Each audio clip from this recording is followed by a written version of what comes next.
Je vous adresse la bienvenue à vous toutes et à vous tous qui nous écoutez et qui nous regardez. Pour votre émission Le Kiosque. Aujourd'hui, nous enregistrons cette émission le 20 février. Nous allons aborder, comme d'habitude, les questions locales, les questions d'actualité, actualité locale, mais pas seulement. Et comme d'habitude, nous allons aborder des questions qui relèvent de l'actualité française, nationale française, et également l'actualité internationale. Alors, nous sommes 4 chroniqueurs en quelque sorte.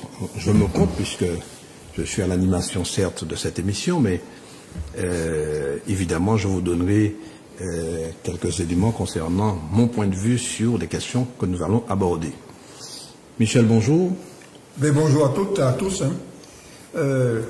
Effectivement, bon, je viens de recevoir un poste d'un téléspectateur qui nous dit que cette émission aborde des sujets en donnant des données chiffrées à l'appui des opinions qui sont émises et qui demandent de continuer. Bon, alors j'en parlais tout à l'heure en antenne. Je pense qu'il ne faut quand même pas trop abuser des chiffres, sauf pour illustrer une idée. Hein, voilà. Bon. Mais ceci dit, ce que je retiens quand même, c'est qu'il y a besoin, de la part de téléspectateurs, du public martiniquais, d'avoir des informations qui s'appuient sur des données vérifiables et fiables. C'est ça c'est comme ça que j'interprète cette interpellation. Ouais. Voilà. Karine Thérèse, hein, bonsoir. Bonsoir Raphaël, bonsoir à Mathieu et à Michel. J'espère que vous allez bien. J'espère que tout le monde se porte bien et que tout le monde est attentif aux actualités pour être au fait et pour être éveillé sur les questions qui nous occupent et qui nous préoccupent. Parfait.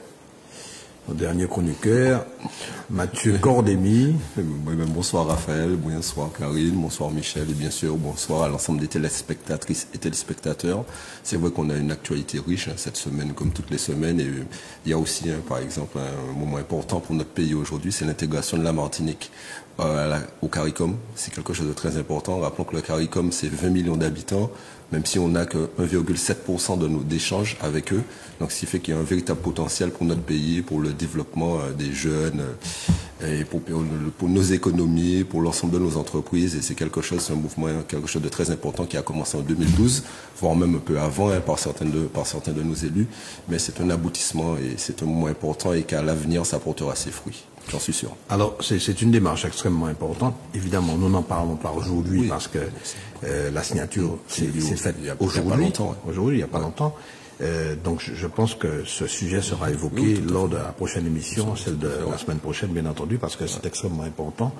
Nous devons nous ouvrir sur notre géographie cordiale, comme on l'a dit de dire, c'est-à-dire nos voisins immédiats, ceux de la Caraïbe, pour que nous puissions trouver des voies de développement. Et puis, les échanges sont extrêmement nécessaires avec ce voisinage, même si il y a la barrière de la langue, forcément. Hein. Certains parlent anglais, certains sont anglophones, les autres hispanophones. Quoi qu'il en soit, ça ne devrait pas être un obstacle majeur pour nous empêcher, effectivement, de nous retrouver. Voilà. C'est comme tu dis, c'est 20 millions d'habitants, donc c'est quand même très important. Alors, aujourd'hui, dans notre sommaire, nous avons plusieurs questions à aborder. Alors, d'abord, le chemin de croix de Beyrouth, concernant l'affaire, le scandale Betaram, dont tout le monde entend parler depuis quelques jours, puisque le Premier ministre est inquiété, dans la mesure où il était ministre de l'Éducation nationale lorsque cette affaire a éclaté, lorsqu'il y a eu les premières plaintes. Karine, qu'est-ce que tu en penses? Parce qu'il y a deux aspects. Hein.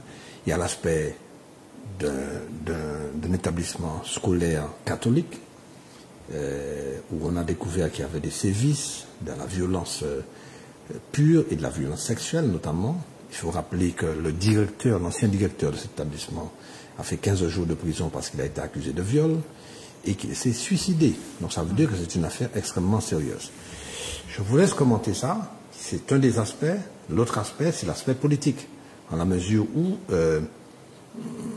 des sévices commis sur des jeunes, des adolescents, des gamins, hein, c'est extrêmement grave. Mais si Bayrou a laissé passer ou a couvert ces exactions-là et ces violences-là, naturellement, il sera fortement inquiété. Mais quoi qu'il en soit, il a essayé de se défendre, mais nous allons faire le commentaire, bien entendu. Karine, tu as la parole sur cette affaire. Je te remercie. Alors, dans cette affaire extrêmement sérieuse, les faits se répartissent sur une cinquantaine d'années. On a prouvé qu'il y a eu énormément de rapports qui ont circulé concernant ces faits. Il y avait beaucoup de personnes qui ont été au courant. Il y a eu des humiliations sur le perron de l'école et dans la cour de l'école. Donc, il y a eu, c'était public et il ne pouvait pas y avoir qu'une ou deux personnes qui en ont été témoins. Il y a eu 112 plaintes. Aujourd'hui, sur Mediapart, il y a eu un article sur Françoise Bulong qui a témoigné du fait que Madame Elisabeth Bayrou, épouse de François Bayrou, alors. Épouse de François Bayrou, on l'accuse de maltraitance envers les enfants, qui était audible, paraît-il. Qui était audible, ça veut dire quoi? Ça veut dire que on entendait les coups. On entendait les coups. C'est décrit dans l'article de Mediapart. Ah, il faut rappeler qu'elle enseignait le catéchisme. Elle enseignait le catéchisme pendant quelques années dans l'école de Bétaram. On a mis en évidence des liens avec les membres de l'école, des familiarités avec le directeur, avec certains enseignants. Donc il est difficile de croire que, ne serait-ce que par rapport à ces liens-là, que François Bayrou n'en ait pas été informé. Il y a eu des preuves comme quoi des courriers ont été envoyés à François Bayrou et par rapport au fait qu'il était maire de Pau, parce que Pau c'est à côté de la ville où se situe l'école de Bétaram. Donc il y a eu des courriers, des récépissés de réception de courriers où en tant que maire de Pau on l'a sollicité. Ensuite on l'a sollicité en tant que ministre de l'Éducation nationale, en tant aussi que conseiller régional. Donc il est compliqué pour François Bayrou de se démettre totalement de la connaissance. De se dédouaner de toute responsabilité, en quelque sorte. Absolument. Ouais, c'est ça. Mais qu'est-ce que ça nous enseigne? D'abord, avant d'aborder la question politique purement, qu'est-ce que ça nous enseigne sur ces établissements scolaires? Parce que je rappelle que c'est un collège et lycée, donc ça veut dire que ce sont des adolescents entre 10, 11 ans et 18 ans, quoi, en quelque sorte. Établissement scolaire sous convention. Ça veut dire que normalement, l'éducation nationale a un regard sur ce qui se passe là. Alors, il semblerait que le regard ne portait pas jusqu'à l'enseignement, mais simplement sur les à côté, etc. Mais Mathieu, qu'est-ce que ça nous enseigne parce qu'il y a beaucoup d'établissements scolaires catholiques, en quelque sorte, en France. Et c'est un établissement qui était connu pour maltraiter les enfants. Bon, maltraiter, parce que j'ai écouté une émission hier soir sur France 5, où on disait aux gamins, si tu ne te tiens pas droit, je t'envoie à Bétaram. C'est un peu comme ce que nous disions par rapport à la tracée, hein, Michel? Oui, on disait aussi la même chose pour certains établissements religieux martiniquais aussi. Hein. Bon, je préfère ne pas les nommer. Bon, mais si tu n'es pas sérieux, on va t'emmener au séminaire au collège, par exemple. Hein. Ah, tu crois que ça se disait? Ah ben comment? Comment? Au séminaire au collège? Comment? Pourquoi? Parce que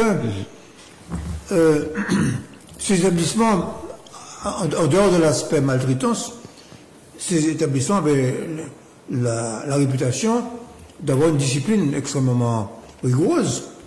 Bon, par conséquent,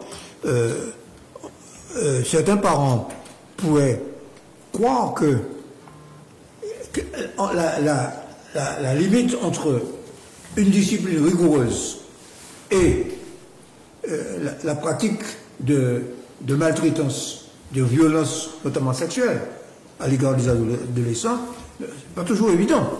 Donc, en tout cas, le fait est, c'est que Oui. il y a beaucoup d'établissements catholiques, aussi de l'enseignement privé, hein, qui sont sous contrat avec l'État, et où l'éducation nationale a un devoir de surveillance. De surveillance. Alors, Karine disait tout à l'heure que eh bien, cet établissement, ces faits-là datent de 50 ans. 50 ans. Il faut se rappeler quand même que... Ça sont étalés sur 50 ans. Étalés sur 50 ans. Étalés sur 50 ans. Nous qui sommes un peu plus âgés, nous avons connu ce genre de comportement de la part, notamment des enseignants, même à l'école publique. Nous avons connu ça. Non, mais... Sauf que c'était des sévices un peu de maltraitance, c'est-à-dire qu'on recevait... On appelle ça maintenant maltraitance. Ouais. Auparavant, on appelait ça la discipline. Hein. Voilà, c'est ça, la discipline. Mais oui. Mais il n'y avait peut-être pas de fait de violence sexuelle. De violence sexuelle, c'est ça. La différence, c'est effectivement, il n'y avait pas de violence sexuelle. Là, c'est autre chose. Ça, c'est autre chose. J'ai été au séminaire collège, je n'ai rien à dire. Mais je crois que ça n'existait pas ici en Martinique, de violence sexuelle, évidemment, parce qu'il y avait très peu d'internats aussi, il faut le dire. Mais Mathieu, quel enseignement on peut tirer, notamment sur cet aspect-là? Non, sur cet aspect-là, il y a eu des défaillances. C'est sûr qu'il y a eu des défaillances et même après certaines dénonciations, les choses ont pris du temps à bouger, malheureusement. C'est quand il y a certains anciens élèves qui ont commencé à dénoncer, on voit que les choses ont bougé très peu et on s'est retrouvé avant-hier avec 3 gardes à vue. Donc là, il y en a une qui a été levée. Et il y en a 2 qui sont toujours maintenus. Donc je pense que les choses ont pris pour quelque chose d'aussi grave. Il y a eu des défaillances à plusieurs niveaux. Et ça sera l'enquête va le prouver, parce qu'on sait très bien que maintenant les enquêtes vont être poussées et on va voir quelle défaillance qu'il y a, que ce soit des pouvoirs publics, soit au niveau, tu l'as dit, du rectorat, parce que c'est un établissement sous convention, mais à tout point de vue. Il y a eu des défaillances des services sociaux, etc. Pour moi, à tout niveau. Et c'est quelque chose de très grave. Malheureusement, beaucoup d'effets sont prescrits. Et à ce niveau-là, on verra ce que ça donne. Et c'est ce qui est vraiment grave et terrible, parce que ce sont des choses terribles qui se sont déroulées dans cet établissement-là. On l'a dit, des violences sexuelles, des viols, etc. Mais aussi des sévices terribles, des enfants qu'on mettait quasiment nus dehors, en période d'hivernage, en plein hiver, etc. Avec des sévices. Hein. Il y a des enfants qui ont perdu 50% de l'audition suite à des gifles, etc. Ce sont des choses vraiment très graves et horribles qui se sont déroulées là. Et pour rester juste sur l'aspect que tu as dit, pas encore l'aspect politique que tu as évoqué tout à l'heure là, malheureusement, beaucoup de faits sont prescrits, même si on sait que la prescription, c'est 30 ans après 18 ans, donc ça ramène, il faut que ces personnes-là aient 48 ans, mais malheureusement, il y en a beaucoup qui ont déjà plus de 48 ans. De ces personnes, de ces victimes-là. Mais bon, on sait qu'il y a 2 personnes qui ont été mises, qui sont de garde à vue maintenues, on verra ce que ça donne. Espérons que les faits ne seront pas prescrits, parce qu'il faut vraiment que s'il y a des gens... Ce sont des choses assez graves et il faudrait que la justice puisse passer et sévir à ce niveau-là, pour moi, à mes yeux. Tout à fait. Juste avant qu'on parle de l'aspect politique de ces faits-là, il y a une victime, une ancienne victime qui a témoigné devant les journalistes, qui a fait état de plusieurs signalements qui étaient connus apparemment des personnes qui tenaient l'établissement à l'époque, d'un surveillant de l'internat pour qui, si un élève se déplaçait aux toilettes le soir, eh ben, il était violé. Donc les élèves préféraient uriner dans leur lit ou sur eux plutôt que d'aller aux toilettes pendant la nuit parce qu'ils savaient qu'ils seraient violés. Et ce sont des faits extrêmement graves, donc c'est pas juste des choses qui c'était habituel, c'était incorporé à leur quotidien. Et ça rajoute une autre dimension au traumatisme. Clairement.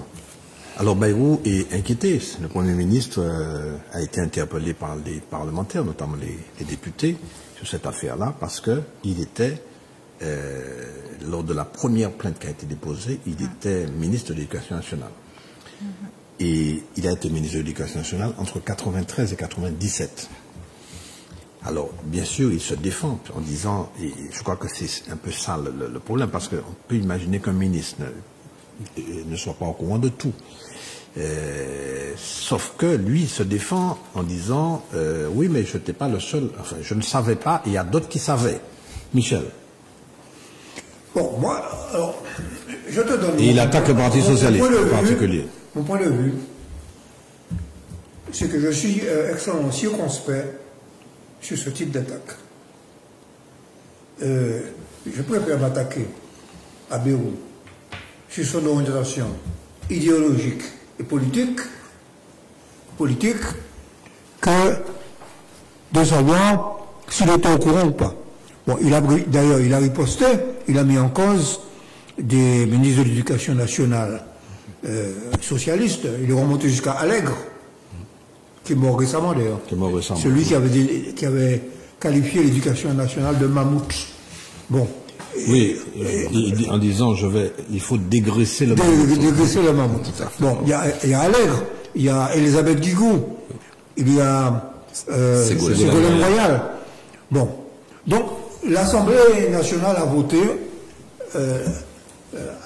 à l'unanimité la création d'une commission d'enquête pour justement, pas l'établissement en question, les Betaram, mais d'une manière générale, les établissements privés.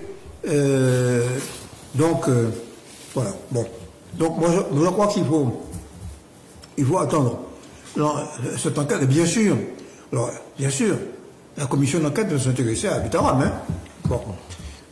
Donc voilà ce que, pour le moment, ce que je peux dire. Oui, tout à fait. Mais tu as parfaitement raison. Bon, c'est une affaire qui peut paraître, du point de vue de sa comment dire, du point de vue de son traitement, hein, que l'on dise oui, le Premier ministre était au courant, il n'a rien fait. Je ne pense pas qu'il ait couvert ce fait-là. Mais ça nous renseigne très probablement sur le mal-être politique que vit Bayrou aujourd'hui. N'est-ce pas, Mathieu? Parce que, en fait, finalement, on va l'attaquer sur le moindre fait. Sur un fait comme celui-là, alors qu'on sait bien que la responsabilité est diluée, puisque à partir de 1997, c'était effectivement Allègre qui était ministre de l'Éducation nationale, et les faits se sont poursuivis au-delà de ça, au-delà de cette période-là. Comment dire, Elisabeth Guigou, qui était ministre, enfin garde des Sceaux, ministre de la Justice, oui, aurait pu avoir à en connaître également, puisque bon, il y a des plaintes qui ont été déposées. Ensuite, c'est 114 plaintes. Oui, 114. Mais même, j'ai même un chiffre qui va au-delà de 120 plaintes. 120, c'est exactement, ouais, 120 c'est bien ça. Donc, tout ce monde-là a pu avoir à en connaître. Mais on voit bien, et ça j'ai besoin de votre avis là-dessus, on voit bien que le moindre élément, le moindre fait permet d'attaquer Bayrou. La preuve, c'est qu'il y a une motion de censure, pas seulement sur cette affaire-là, mais c'est sur un fond de Betaram. Une motion de censure qui a été déposée et qui a été étudiée hier, tout en sachant que, évidemment, il n'y avait aucune chance que cette motion de censure puisse prospérer. Mathieu, qu'est-ce que tu en penses? François Bayrou est Premier ministre, et c'est vrai que c'est logiquement, et à ce moment-là, il y a des choses qui vont sortir de plus en plus, hein, de toutes les façons, il y a des enquêtes de plus en plus poussées, il est de plus en plus exposé. Et le jeu politique actuel fait que, on cherchera la moindre occasion pour pouvoir vous attaquer. Mais ce qui est important pour moi sur ce dossier-là, c'est que enfin la justice accélère ce dossier, parce que quand même ça date depuis un certain nombre d'années, on l'a dit, hein. Ce sont des faits qui se sont écoulés sous près de 50 ans. Il y a quasiment, si on avait attendu encore, il y aura quasiment des prescriptions à 100%. Là, on ne sait pas ce que ça va donner, même si on sait qu'il peut y avoir des prescriptions glissantes. Prescriptions glissantes, c'est quoi? Il s'agit que les faits soient avérés, qu'il y ait une victime qui a été violée, etc. Même s'il y a prescription pour les autres, leur prescription ne sera pas, on ne tiendra pas compte de leur prescription, et l'ensemble des victimes seront reconnues. Donc, espérons que c'est ce qui va se faire, parce qu'on ne peut pas laisser de tels faits impunis. C'est ce qui compte pour moi à mes yeux. Et que les enquêtes soient poussées et puissent avancer. Mais tu l'as dit, hein, c'est vrai qu'en tant que Premier ministre, ce n'est pas la première attaque qu'il subit, qu'il subira. Connaissait-il, avait-il connaissance des faits ou non? Lui, il dit que non, quasiment d'aucun fait. Il dit qu'il y en avait d'autres qui étaient au courant. J'ai vu l'association des victimes dit a dit qu'ils font confiance à François Bayrou suite à l'heure. Il a fait près de 3 heures de réunion avec eux à Pau. Ils ont dit qu'ils ont confiance à François Bayrou, qu'ils leur font confiance dans ses propos, qu'ils l'ont rassuré, etc.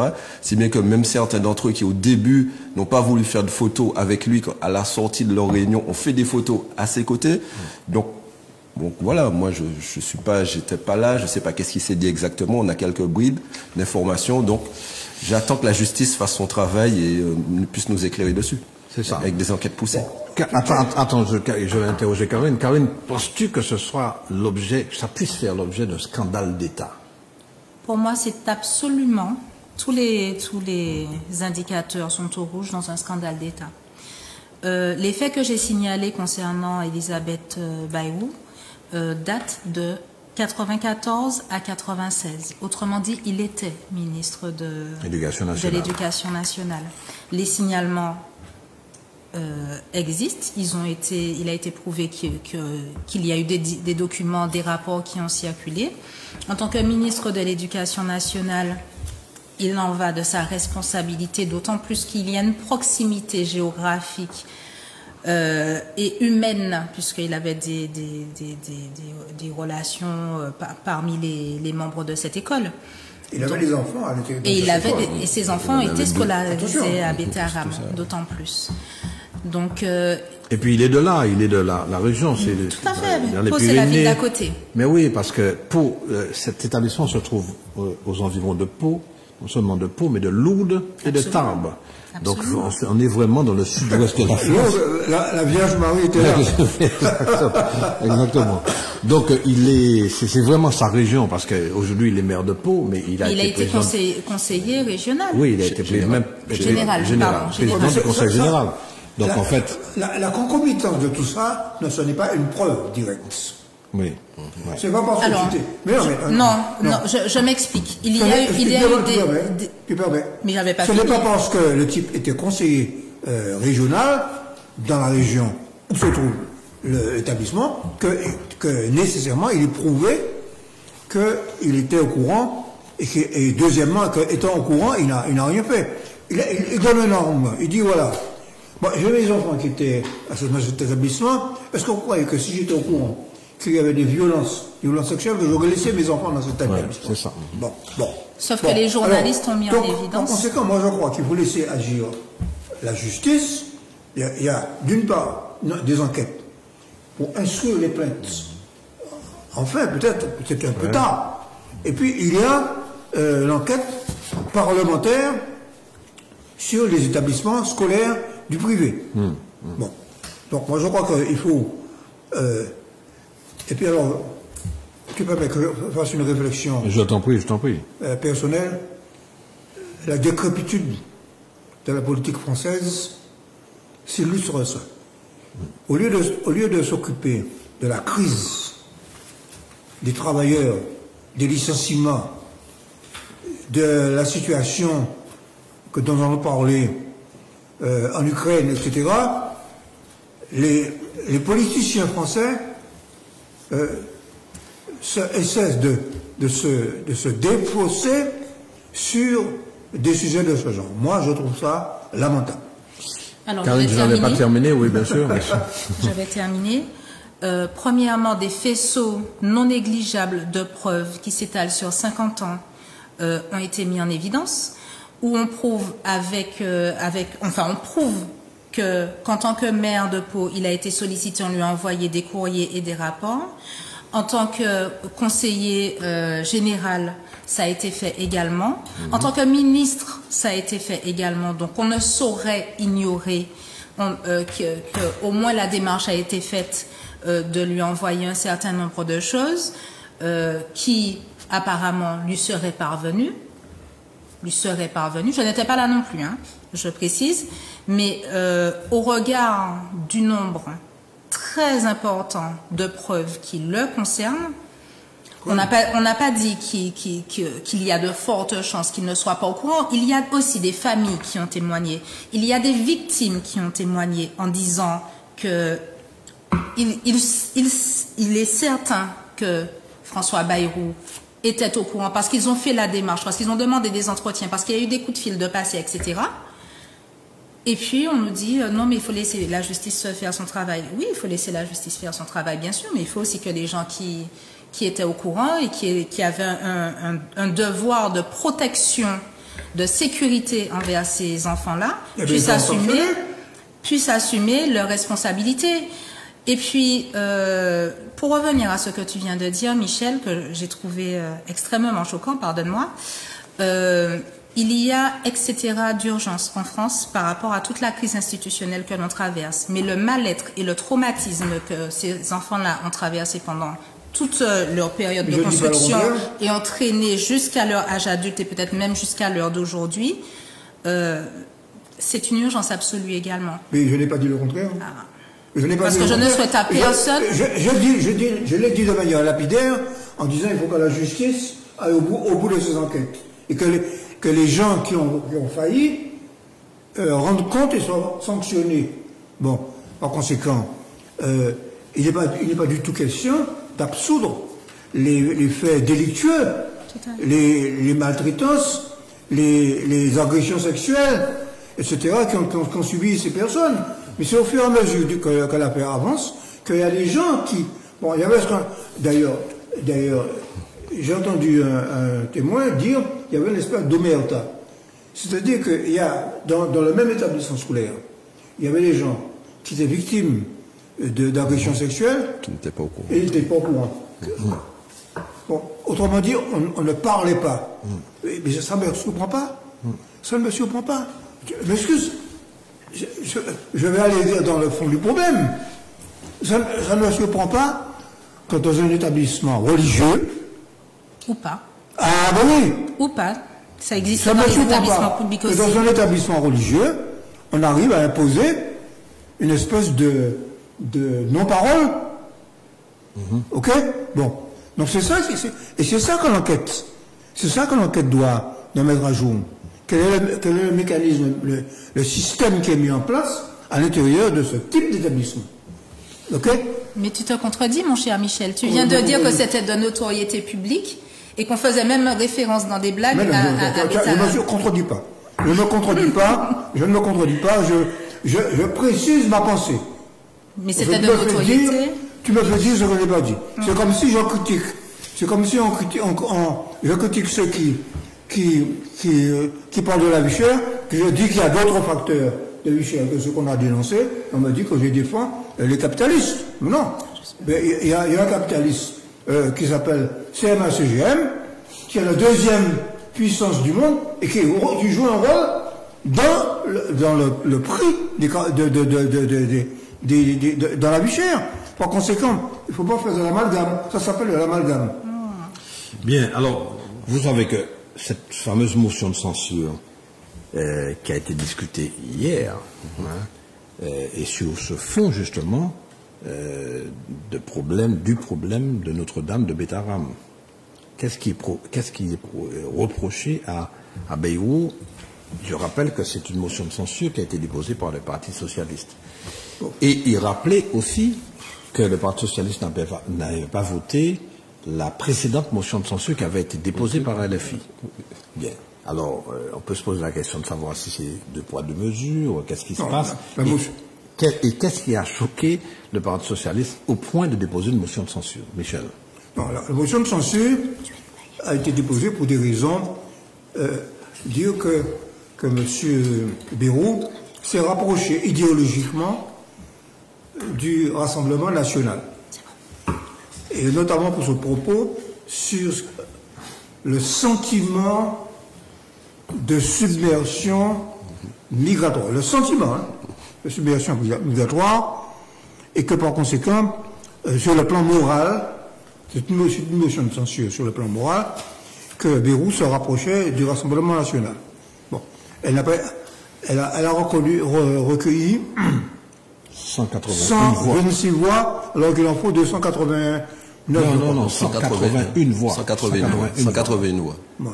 Alors qu'il en faut 289. 289. Ouais. Bon.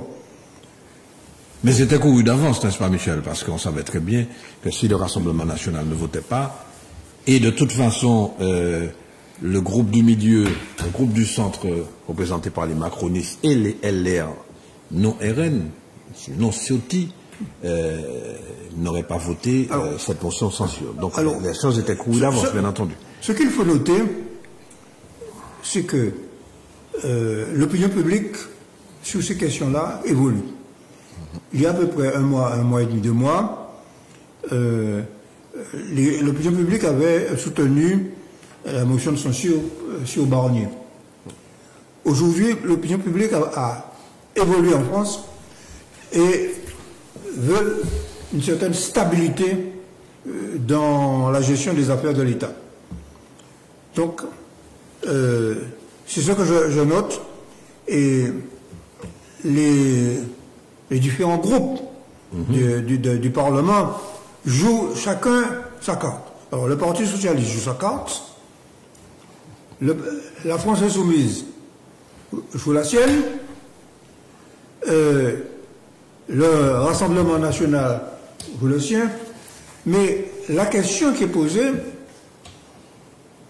est-ce que, en faisant tomber le gouvernement Bayrou, on va obliger Macron à démissionner de la présidence de la République? C'est ça le problème. Bon, c'est le calcul qui est fait par, en particulier, la France insoumise. Et la réponse a déjà été donnée par Macron lui-même, et il a déjà dit qu'il ne démissionnera pas, qu'il ira au bout de son mandat. Bon. Et deuxièmement, en cas où il y aurait une élection présidentielle maintenant, quel en serait le résultat? Tous les sondages disent que ce serait comment dirais-je? Je cherche l'expression. Ce serait une compétition. Ce serait une manière pratiquement d'ouvrir la porte au Rassemblement national en France, à Marine Le Pen. Bon. Alors, le problème, c'est que la Ve République, aujourd'hui, semble arriver à un point de blocage, d'où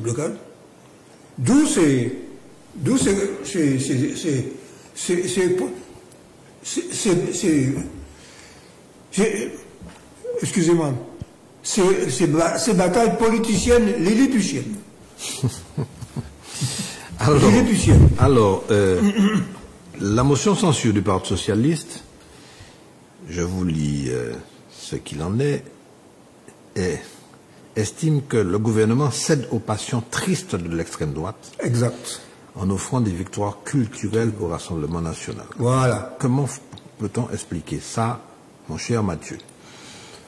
Non, comme l'a dit Michel, c'est... Mais je te pose la question parce que il faut qu'on puisse avoir la possibilité de détailler cette motion de censure.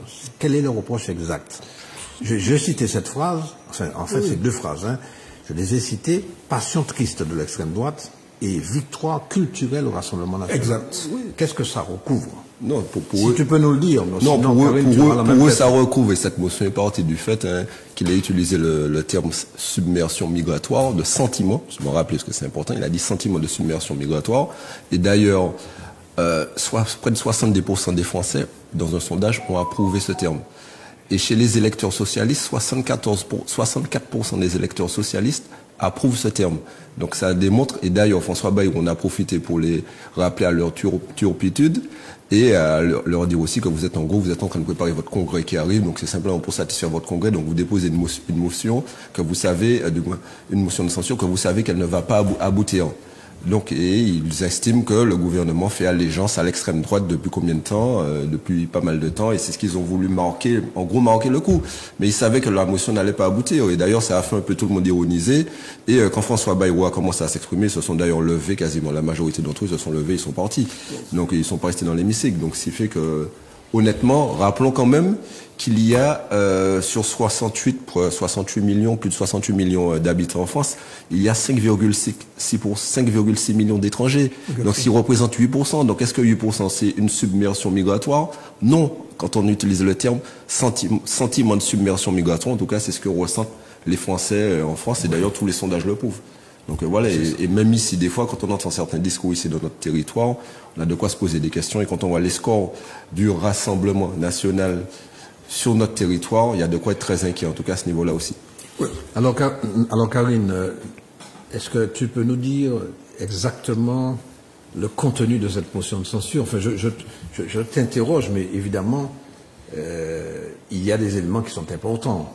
Il y a des éléments qui sont importants et qui sont, comme Mathieu l'a dit... Parce que c'est pas une simple chimère, c'est dire... Non, c'est factuel, c'est factuel. Bien entendu, on est en train d'ouvrir une autre route pour l'extrême droite. C'est-à-dire que demain, il y a une élection présidentielle, le RN passe à l'aise. Et le problème qui se pose, c'est qu'il n'en va pas directement de François Bayrou, hein. C'est toute la politique depuis le début, depuis le premier mandat d'Emmanuel Macron, qui ouvre la voie aux valeurs de l'extrême droite. Oui. Alors qu'il est Mais quand on parle de victoire culturelle du Rassemblement national, les valeurs, avec le resserrage des privilèges en France, le fait de toujours faire en sorte qu'un petit nombre, à savoir les oligarques de France, puissent bénéficier de mesures, que la vie du peuple importe peu.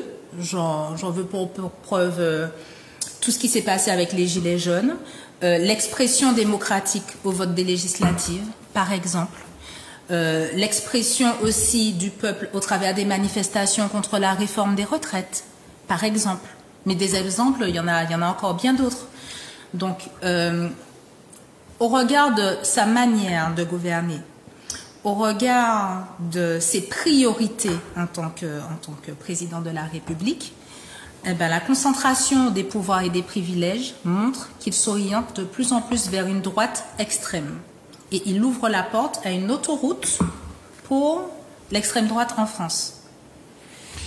est-ce que un élément important de cette motion de censure ne serait pas ce débat sur le droit du sol? Michel.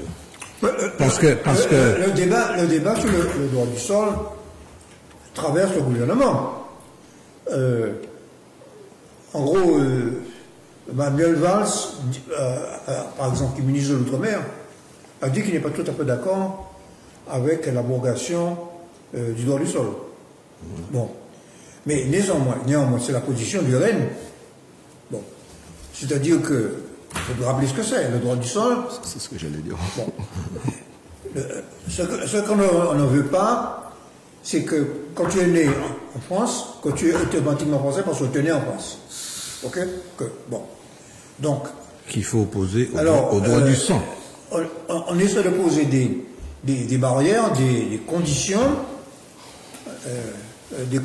dérogatoires à ce droit du sol à Mayotte.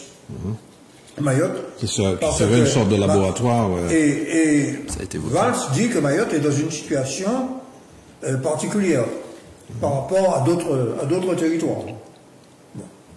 Mais la position de principe de Le Pen, c'est de dire que l'abrogation du droit du sol doit être faite dans l'ensemble de la France.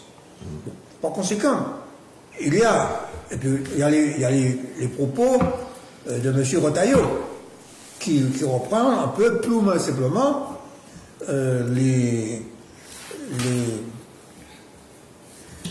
valeurs du Rassemblement national.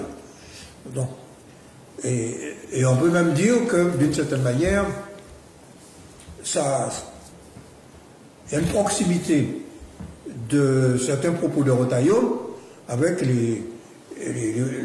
l'attitude, la politique de Trump aux États-Unis. Bon, par conséquent, il y a une droitisation, une extrême droitisation. Eh ben, je ne parle même pas de l'Allemagne, qui va avoir des élections avec le parti d'extrême droite AfD, soutenu officiellement par le président des États-Unis. Bon, par conséquent, il y a un contexte qui ressemble terriblement à ce qu'on a vécu dans les années 1930, c'est-à-dire une avancée des idées d'extrême droite à travers le problème de l'immigration. Et le problème de l'immigration, sous prétexte d'identité nationale, d'identité française, c'est une manière de faire adopter des positions extrêmes dans les sociétés occidentales, pas seulement en France. Alors, il faut dire que le droit du sol est un élément constitutionnel. Tout à fait. Ça veut dire que pour pouvoir réformer ce droit du sol, il faut absolument une révision de la Constitution. Tout à fait. Et il faut rappeler également qu'il faut absolument qu'il y ait une majorité qualifiée pour pouvoir faire admettre ce nouveau revirement. Parce que jusque-là, c'était le droit du sol qui prévalait, et demain, ce sera le droit du sang. C'est-à-dire qu'il faut avoir les deux parents français pour être français. Ça veut dire que c'est une exclusion de tous les étrangers qui naîtraient sur le sol français. Ce qu'il faut expliquer aux téléspectateurs et téléspectatrices, c'est qu'effectivement, c'est un changement radical de paradigme, puisqu'il va falloir réviser la Constitution pour arriver au droit du sol. Et j'ai quelques doutes sur la tête de cette majorité qualifiée, qui est de 2 tiers ou de 3 quarts, des parlementaires, qu'ils soient de l'Assemblée nationale ou du Sénat, pour pouvoir arriver donc en Congrès, bien entendu, pour pouvoir arriver à ce résultat. Puisque, évidemment, nous savons très bien que quand même, c'est pas tous les Français qui sont de droite ou d'extrême droite, hein, nous sommes bien d'accord. Mathieu, tu vois. Non, moi je voulais juste dire 2 petites choses, donner 2 précisions. Quand on parle de droit du sol, un enfant, quand il est né de 2 parents étrangers sur le territoire français, actuellement, ne devient pas automatiquement français. C'est faux. À partir de ses 11 ans, à ses 18 ans, il peut devenir français. Comment il peut devenir? S'il le demande à ses 18 ans, il faut qu'il ait résidé pendant 5 ans de manière pérenne sur le territoire français. Entre ses 11 ans et ses 18 ans. C'est ça le texte, oui. C'est le texte. Parce que beaucoup de personnes vous disent, dès que l'enfant est né, il devient français. C'est faux. Il faut combattre ce genre de choses-là. Quand on parle de Mayotte, Mayotte, c'est quoi le texte, la dérogation qui est en vigueur pour Mayotte, quand je peux dire un peu le terme dérogation? Mayotte, il suffisait qu'un parent soit en règle durant les 3 derniers mois pour pouvoir que l'enfant puisse devenir automatiquement français. Là, il y a un député des LR qui avait déposé, d'ailleurs ce texte a été voté à l'Assemblée nationale, ce texte a été voté, en demandant, ils ont durci la loi en disant qu'il faut que les 2 parents soient sur le territoire, soient en règle depuis 3 ans minimum. Alors qu'avant c'était 1 parent, 3 ans. Et ce texte a été adopté à l'Assemblée nationale, il n'y a pas longtemps.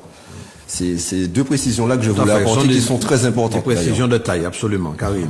Moi, j'aimerais alerter les téléspectateurs sur le fait que le centre que l'on dit radicalisé par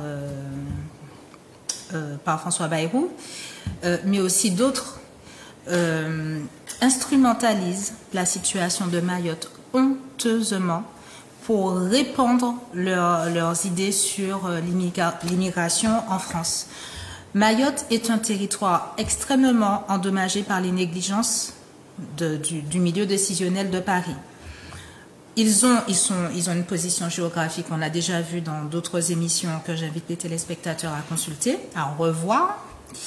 Ils ont une situation géographique qui font qu'à Mayotte, l'île est extrêmement, enfin l'archipel de Mayotte est extrêmement exposé aux vagues migratoires venant des Comores. D'accord, sauf que tout reste à faire à Mayotte en termes d'infrastructures, etc. Et le minimum n'est pas là pour que les gens puissent vivre décemment à Mayotte. Déjà, c'est une première chose. Deuxièmement, à Mayotte, on a 42,5% de migration. Pour vous donner une petite image, hein, en Martinique, on est à 2,5%. Donc, ce n'est absolument pas comparable. Et je suis persuadée que quand on compare le Nord-Pas-de-Calais à l'Ain ou au Var, ou alors à l'Indre, les données migratoires ne sont pas les mêmes. Donc, de prendre le département français le plus extrême qui a une situation géographique extrême et des négligences à la française qui font que même quand on essaie de comptabiliser, il y a eu la catastrophe de Mayotte, on ne sait même pas exactement combien de morts il y a eu, tellement il y a eu des gens qui n'étaient même pas, on ne savait même pas que ces gens-là étaient sur le sol mahorais.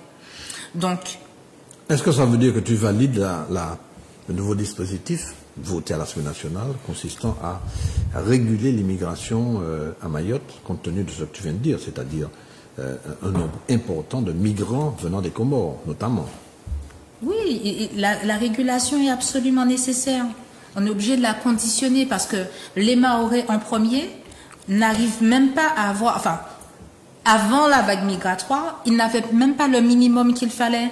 Un cyclone est passé à tout raser alors qu'au départ, ils n'avaient pas ce qu'il fallait. Il faut d'abord reconstruire le pays avant de se dire qu'on... Avant d'accueillir des personnes... Décemment. Si on peut les accueillir, il faut les accueillir décemment. Et les conditions d'exposition au climat de violence, aux armes, parce qu'il y a aussi énormément d'armes et de drogues qui circulent par Mayotte. Hein. Estelle Youssoufa, députée de Mayotte, a parfaitement bien décrit à l'Assemblée les conditions de son île et c'est une honte d'instrumentaliser la situation de Mayotte ainsi, alors que c'est un territoire vraiment très en décalage avec la réalité hexagonale et avec la réalité des autres outre-mer. Oui, Mathieu. Non, je voulais juste donner un chiffre qui va parler aux téléspectateurs. La maternité de Mamoudzou, c'est la première d'Europe, c'est la plus prolifique. 10 500 naissances à peu près chaque année. Sur ces 10 500 naissances, 2 500 naissances sont de Mahorais, 7 500 sont de Comoriens. C'est juste ce chiffre-là que je voulais donner, ce qui permet un peu de montrer la dimension de ce qui se passe sur le territoire. Bon, je voulais introduire une nuance. C'est vrai que la République française a fait de Mayotte un département, il n'a pas fait ce qu'il fallait pour mettre à niveau les services publics. Bon. Le cyclone Chido, d'ailleurs, a été un révélateur de cette situation. Mais, comparativement à la situation des Comores, c'est une situation qui, malgré tout, c'est un peu comme la situation de la Martinique par rapport à certains pays caribéens. Ça paraît l'Eldorado. D'où le phénomène d'aspiration des Comoriens vers, et d'ailleurs, la loi, le projet de loi qui limite le droit du sol à Mayotte est soutenu par les élus de Mayotte. Mais oui, donc, elle a raison. La situation de Mayotte est une situation particulière. Ouais. Et vouloir étendre cette situation, comme le fait le Rassemblement national, se servir, instrumentaliser, tiens, voici un terme, instrumentaliser la situation de Mayotte pour l'ensemble de la France, de façon à enfoncer le problème de faire avancer les idées d'extrême droite, bon, je pense que c'est profondément malhonnête. Et en ce sens, le gouvernement actuel, notamment, je pense à surtout le ministre de l'Intérieur, Bruno Retailleau, qui est le plus dangereux, et qui est candidat d'ailleurs, qui est un candidat à prendre la tête du parti républicain. Bon, parce que tout ça se fait sous fond de bataille politique. Bon, bon, alors, l'eau à Dombaïta, parce que je reviens toujours à notre préoccupation. Ce sont des batailles politiques normales dans un pays démocratique, etc., etc. Est-ce que nous devons participer à ces batailles? Nous devons participer à ces batailles dans la mesure où la question de l'immigration se pose à la Martinique, à la Guadeloupe, à la Guyane, chacun de ces pays d'outre-mer dans des termes différents. Dans des termes différents. Alors, Karine disait fort justement que l'immigration en Martinique, c'est 2,5%. Enfin, j'avais le chiffre de 3%. C'est très faible. Très faible, très faible. Alors, bien entendu, c'est sans compter avec l'immigration irrégulière, non légale, parce qu'on sait très bien. La situation est différente en Guadeloupe. Mais la situation est différente en Guyane. Il est probable que la situation soit différente. Mais en Martinique, le problème ne se pose pas avec cette acuité-là. Il n'empêche que dans certains, et c'est un peu ce que tu disais tout à l'heure, lorsque tu citais les différentes parties du territoire français, il y a un sentiment de submersion en quelque sorte dans certains quartiers ou dans certaines parties du territoire. Lorsqu'on interroge les gens du prêcheur, ils te disent bon, on est envahi tout simplement parce que il y a des migrants. C'est un point d'arrivée. C'est un point d'arrivée, etc. Si on va à Sainte-Thérèse ou au Terre-Saint-Ville, là où effectivement il y a une concentration de populations étrangères, Et tiens, on peut avoir le sentiment... mais le siège de effectivement, justice, oui, tu vois. le siège de notre journal, où? Oui, mais justement, on peut avoir Il le... se trouve où, au Saint-Ville? Hein? Au Terre-Saint-Ville, ouais, Ah, au d'accord. Terre-Saint-Ville. Là où il y a l'Icaire, près de cimetière de l'Alvé. Du terminal de bus. Ouais, dans l'angle là, ouais. Dans l'angle là, oui, mais là, enfin, vous savez que je suis des Terre-Saint-Ville, donc je connais parfaitement cet endroit, n'est-ce pas? Et donc dans l'angle de la rue Émile Zola et de la rue André Galicaire. Tout à fait. Bien. Et on peut avoir effectivement le sentiment d'une submersion, parce qu'effectivement, il y a une concentration de ces populations étrangères plus en sécurité. dans ces quartiers. Oui, avec ces problèmes de sécurité, bien entendu, qui se posent. Mais bon, tu as raison de dire que ça représente, comment dire, un nombre extrêmement faible, parce que 2,5 ou 3%, c'est ce que j'ai toujours eu, c'était 3%, même si on rajoute les étrangers qui arrivent de manière illégale sur notre territoire, ça ne va pas représenter 10%, quoi. Ça sera de l'ordre de 3,5, 4%, mais pas plus. Mais ce sentiment existe évidemment quand on discute avec nos compatriotes. Michel. Et c'est pourquoi, moi, je crois, je suis de ceux qui pensent qu'il faut en parler, comme le Parti communiste français.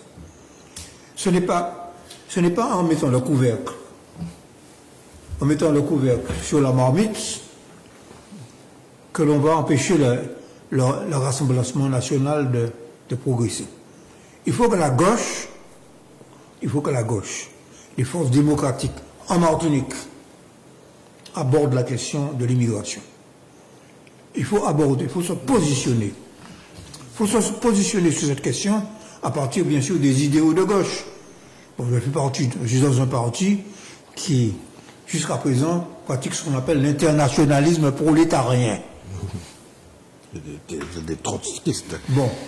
Mais en conséquent, Michel, la fraternité, nous devons faire appel à la fraternité des peuples. Mais aussi, nous savons aussi,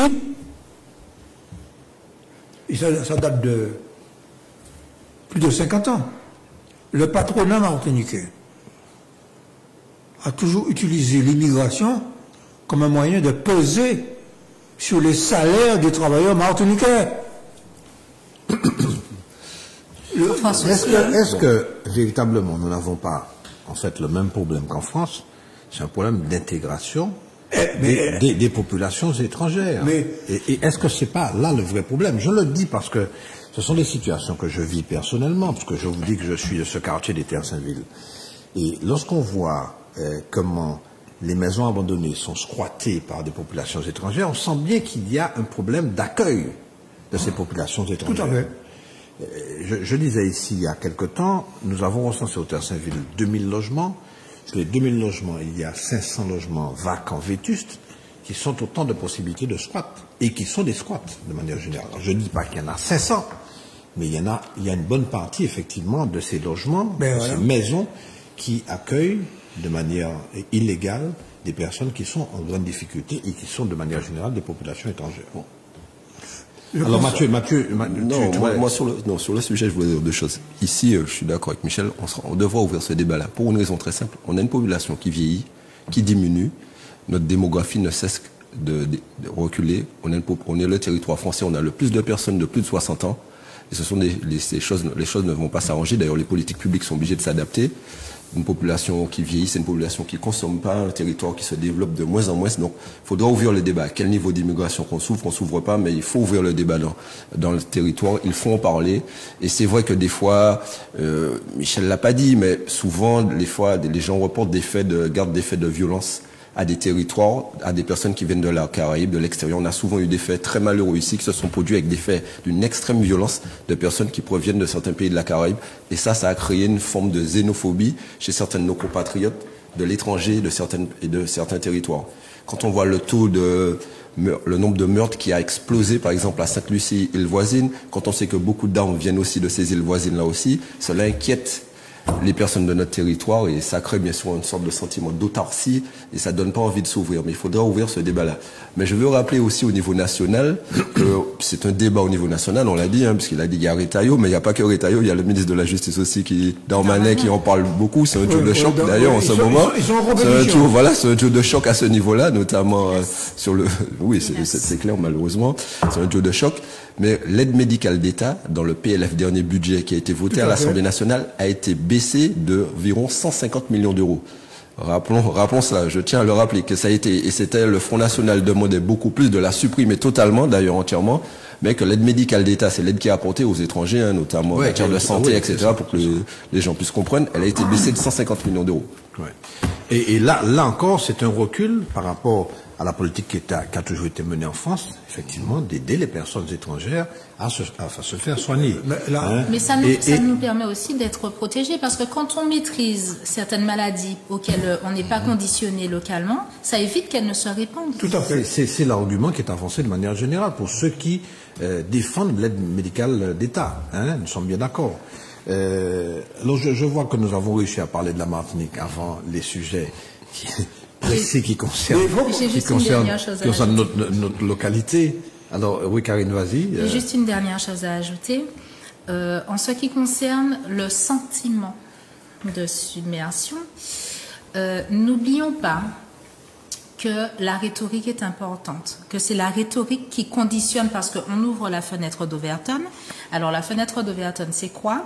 C'est le champ de l'acceptable moralement pour la société. Plus on parle de choses extrêmes, plus quelque chose qui nous paraissait extrême au départ finit par devenir acceptable.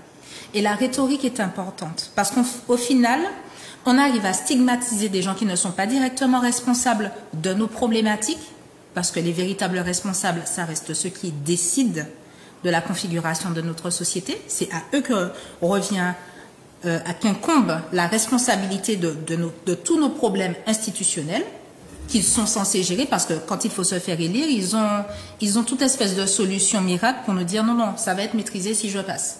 Yeah. Donc, je n'ai pas fini. Et donc, faisons attention à la rhétorique, parce qu'au fur et à mesure, la fenêtre d'Overton s'élargit, la déshumanisation est très installée, et le fait que dans les médias, un certain nombre de médias de presse écrite, de médias audiovisuels ou radio, peu importe, appartiennent à des milliardaires qui tiennent à la droitisation de la société française, c'est aussi un danger, et c'est aussi un danger pour nous, Martiniquais. Voilà, chers téléspectateurs et téléspectatrices, nous avons abordé deux thèmes qui concernent l'actualité française. Nous avons quand même réussi à parler de la Martinique. Nous en avons fait encore, mais avant ça, je souhaiterais qu'on parle de l'Ukraine, la guerre en Ukraine. D'autant que la semaine dernière, il y a eu une grande conférence à Munich. Nous en avions parlé d'ailleurs la semaine dernière, où le vice-président des États-Unis, M. Vance, est venu faire la leçon aux Européens sur le traitement de l'immigration, ainsi que sur les problèmes la liberté d'expression. Donc la démocratie en Europe. Il est un peu gonflé, si vous permettez l'expression, d'autant que les Européens ont mal vécu, mal apprécié, évidemment, cette intervention, d'autant qu'il n'était pas venu pour ça. Il était question de la sécurité en Europe, et notamment de la guerre en Ukraine. Alors, la guerre en Ukraine, évidemment, tout le monde sait que Trump et Poutine sont en train de s'entendre sur le dos de l'Ukraine. Pas sur le dos de l'Ukraine. Bien entendu, parce que l'Ukraine... je répondrai tout à l'heure. Oui, tu vas répondre. Je répondrai tout à l'heure que ce n'est pas sur le dos de l'Ukraine. Alors. Sur le dos de l'OTAN. Oui, alors, non, mais tu vas t'exprimer, Michel, tu vas t'exprimer, ne t'inquiète pas. Sauf que cette discussion entre Poutine et Trump a lieu sans que l'Ukraine ne soit véritablement concernée, c'est-à-dire sans que l'Ukraine ait été invitée à discuter avec ces deux chefs d'État. Bien sûr, non seulement Zelensky n'est pas invité, mais les Européens ne sont pas invités non plus. Alors qu'ils étaient dans cette conférence, justement, ils ont organisé cette conférence pour parler justement de ces problèmes, de ce problème de sécurité en Europe. Et il faut rappeler également, et je te passe la parole tout de suite, Michel, que Macron a essayé de reprendre la main en invitant des chefs d'État à discuter de tout ça. Alors, déjà, la présentation des choses est partielle et parcellaire, comme dit le Césaire. Et subjectif, tu veux dire, et subjectif. Bon. Alors, les faits, c'est qu'il y a eu... Alors, je veux rappeler qu'il faut aborder les sujets locaux, hein. Notamment nous avons la démission de David Zobda de la CTM, etc. Je vais être extrêmement lapidaire. Donc je souhaite que nous soyons... Au risque d'être caricatural. Bon, je vais être lapidaire, c'est qu'il y a eu une très longue conversation de plus d'1h30 au téléphone entre Vladimir Poutine et Donald Trump. Bon. Et relativement cordial, où Trump a dit deux choses. C'est que d'une part, on n'aurait jamais dû faire entrer l'Ukraine dans l'OTAN. Bon. Et c'est la cause principale du conflit. Et deuxièmement, il a dit qu'il n'est pas question, si un cessez-le-feu, de forcer la Russie à restituer les territoires comme la Crimée et le Donbass. Bon. Les réactions, j'ai noté que les réactions des représentants de la Russie ont été très, très prudentes. Sergueï Lavrov et Dimitri Peskov. Ils ont dit, bon, on a commencé à comprendre le problème.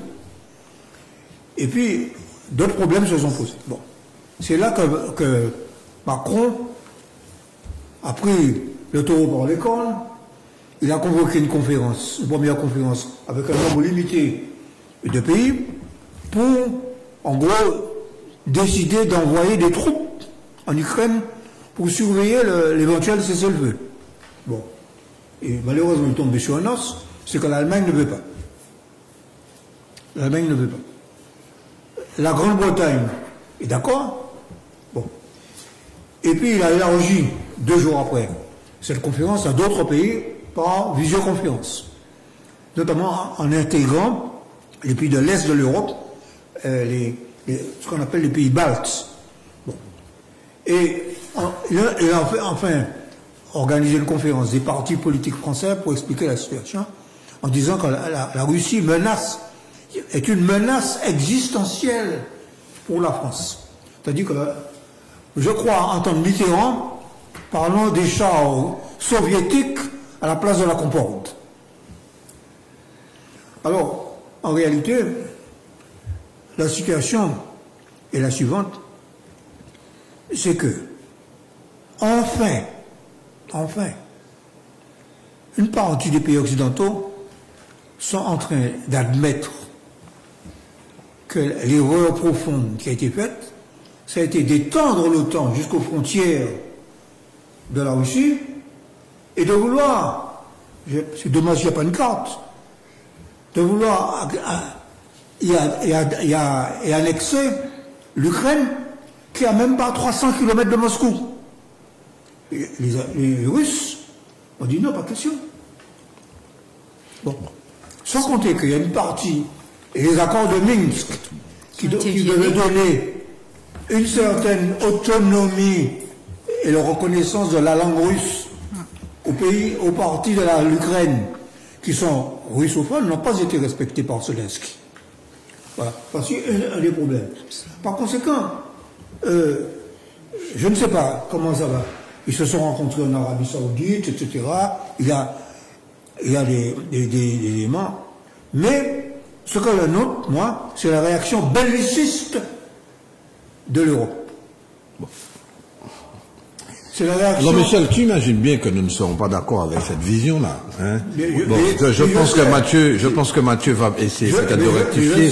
C'est clair. Non, mais non, parce que... Des pro-occidentaux. Non, nous ne sommes pas... Non, mais tu as... attends, Michel.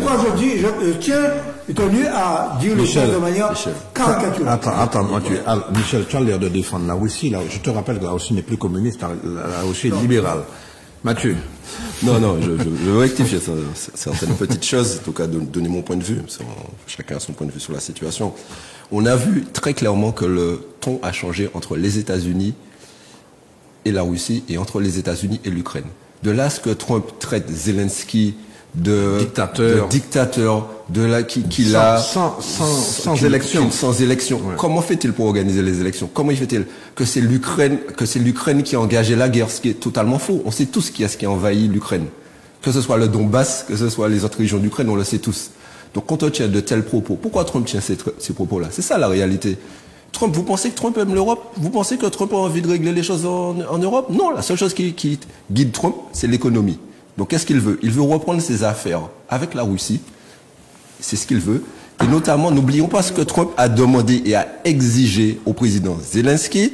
Il a exigé le contrôle des terres rares vital aeternam. Qu'est-ce que sont les terres rares? Les terres rares, c'est dans la terre, vous trouvez environ 17 composants chimiques qui permettent de fabriquer les téléphones portables, tout ce qui est nouvelles technologies, les industries, tout ce que vous voulez qui tourne autour du numérique, etc. Et c'est ce qu'il a demandé. Il a demandé le contrôle total. En gros, pire que ce qui avait été fait après la Seconde Guerre mondiale entre l'Allemagne et l'Europe. Michel, il faut que donc tu entendes ça la réalité. Même, hein. Il faut que tu entendes ça. C'est ça la réalité. Autre chose. Trump avait déjà des difficultés avec Zelensky. Pourquoi?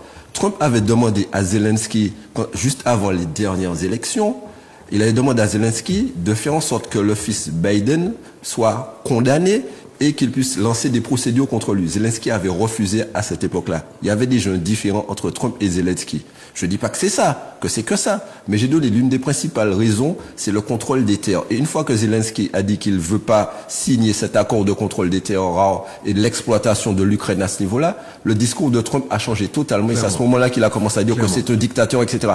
Rappelons que, moi je tiens à rappeler aussi, que Zelensky avait un taux, sa population soutenait l'action de Zelensky à 74% l'an dernier. Pour l'instant, il a le soutien de sa population à 56% toujours. Même si on sait qu'un sondage en temps de guerre, c'est assez compliqué de le faire.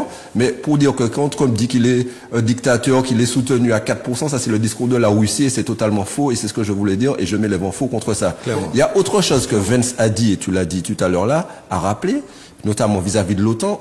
En gros, nous, on va bientôt, si ça continue, retirer nos troupes en Europe. On va pas continuer à payer pour vous, donc vous allez devoir augmenter votre niveau, votre contribution notamment à l'OTAN. Et Trump sait quand il demande l'augmentation de sa contribution à l'OTAN, quand on sait que, en termes d'armement, ce que produit l'Europe, on sait très bien que c'est l'économie américaine qui va en bénéficier à majorité parce que les armes seront achetées aussi aux États-Unis. Et c'est ce qui intéresse Trump, c'est relancer l'économie américaine, notamment quand on dit relancer l'économie américaine, on s'entend. Parce que l'économie américaine, pour l'instant, se porte bien. La difficulté qu'elle a, c'est l'inflation. Les États-Unis sont actuellement en plein emploi. Ce qui les tue, c'est l'inflation. Un œuf coûte 1,50 € actuellement aux États-Unis. Même s'il y a l'épidémie de grippe aviaire qui est passée par là, etc. Mais il n'y a pas que dans ce domaine-là. Et la difficulté que Trump a en ce moment, c'est tenir ses engagements et ses promesses, faire des diminutions d'impôts. Pour l'instant, il ne peut pas encore le faire parce qu'économiquement, il n'y arrive pas pour l'instant. Et bien sûr, lutter contre l'inflation. Donc, c'est ces deux enjeux-là qu'il a. Par contre, les différentes mesures qu'il prend de taxes, etc., notamment taxer l'acier de 25%, je vais en conclure très rapidement de là, ça risque d'augmenter l'inflation aux États-Unis, contrairement à ce qu'ils recherchent. Parfait. Non mais Michel, tu n'as pas encore la parole, hein, je passe la parole. Je passe la parole à Karine. Je dis simplement bon. Bon. Karine, quel est ton point de vue? Michel est à fond aujourd'hui. Il est difficile à suivre. Dès qu'on parle de la Russie... Mais je lui rappelle que la Russie n'est plus communiste. Cependant, la Russie est l'héritière de l'Union soviétique. Cependant, il a raison sur pas mal de faits qu'il a signalés et qu'on ne prend pas suffisamment le temps de répéter, puisque des fois on oublie dans l'émotion certaines choses.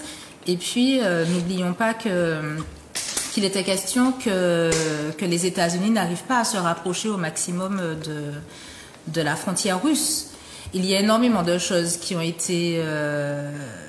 pas été respectées dans le traité de Minsk et aussi d'autres traités. Il y a le fait que l'Ukraine, au sein même de l'Ukraine, il y a eu des familles qui ont été attaquées parce qu'elles étaient pro-russes ou parce que c'était des descendants de Russes. Il y a eu des crimes qui ont été perpétrés avant la guerre contre des gens qui étaient de descendance russe.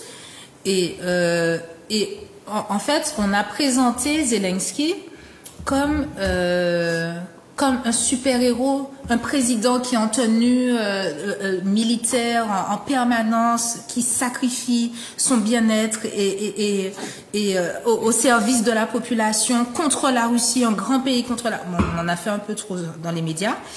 Et... non, mais vous avez raison tous les deux. Non, je n'ai rien dit, je vais de la parole après. Mais... nous, de loin, ce dont on a l'impression, c'est que la petite Ukraine est phagocytée littéralement et innocemment par la Russie, alors que ce n'est pas du tout le cas. Donc, c'est-à-dire, phagocyté. Attends, moi, ce que je vois, c'est que c'est un pays souverain qui attaque un autre pays souverain. Bon, alors Michel parle du Donbass et de la Crimée. Je suis désolé, c'était à l'intérieur des frontières de l'Ukraine. Bon, à partir du moment, même si ce sont des russophones, peu importe. Il n'empêche que les limites territoriales de l'Ukraine allaient jusqu'au Donbass et à la Crimée. Les Russes, dont on connaît le côté un peu expansionniste, etc. Parce que attends que je... Mais non, Michel,